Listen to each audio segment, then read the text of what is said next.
Hello everyone, আসসালামু আলাইকুম। প্রায় সময় সুপার শপে গেলে মায়োনেজ কিনতে যেও কেনা হয় না, কারণ মায়োনেজগুলোতে অ্যালকোহল দেওয়া থাকে। সেজন্য বাসায় কিভাবে মায়োনেজ বানাতে হয় সেটাই আজকে আপনাদের সাথে শেয়ার করব।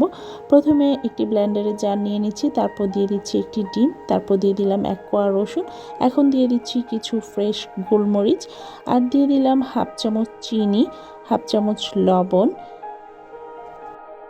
1 চামচ সিরকা, আর দিয়ে দিচ্ছি 1.5 টেবিল চামচ লেবুর রস।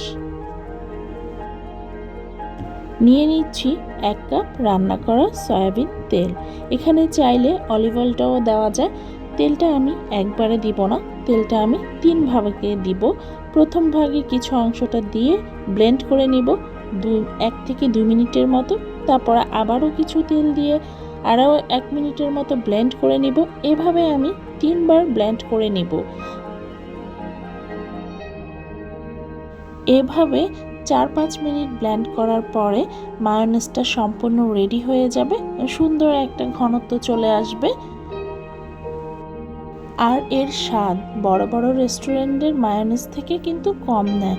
তার উপরে আবার বাসায় যদি এভাবে বানানো হয় তাহলে তো 100% গ্যারান্টি দিয়েই করা হয়, পুরো স্বাস্থ্যসম্মত উপায়ে, এবং খেতেও দারুণ মজা। একবার হলেও ট্রাই করে দেখতে পারেন।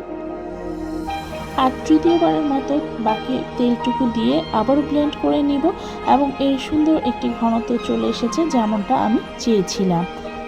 আর এই হোমমেড মায়োনেজটা নর্মাল ফ্রিজে রেখে 3 থেকে 4 দিন অনায়াসে খাওয়া যায়।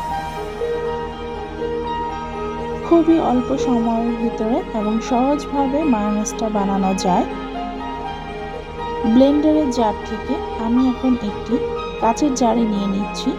আমি ফ্রিজে 3 থেকে 4 দিন এটা সংগ্রহ করে রাখবো।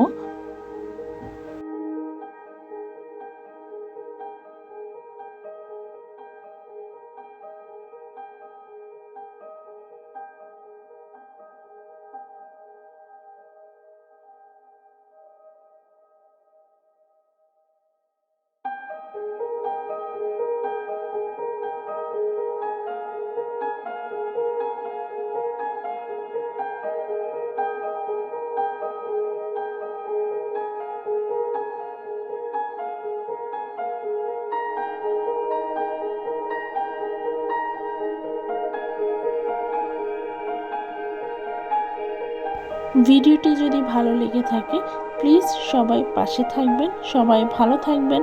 আল্লাহ হাফেজ।